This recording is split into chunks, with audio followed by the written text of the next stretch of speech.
o'zbeklarda ayollarni yerga urish degan gapirardim. Keyin Nurjahon dedilar ustoz. Bilasanmi, tovuq miyalik nabarot zo'r ekan. Juda yaxshi xislat ekan. Nimaga? Bugun o'rtog'im bilan o'tiribman. Bitta oyog'im kravatda osilib, o'rtog'im kelganida qishloqda, Baxmalda o'tiribman. Tovuq kelyapti. Qa kunni issig'ida qa keldi dedi.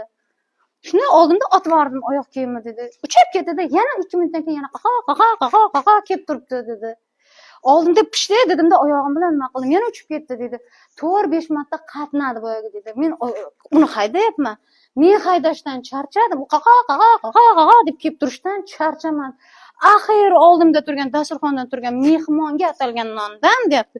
Ushog'ini oldimda serpdim dedi. Bundoq qarab odam bo'lib men maqsadga erisha olmaganimda tovuq esa tovuq miyasi bilan niyatiga yetdi. Qornini to'ydirdi. Kimsan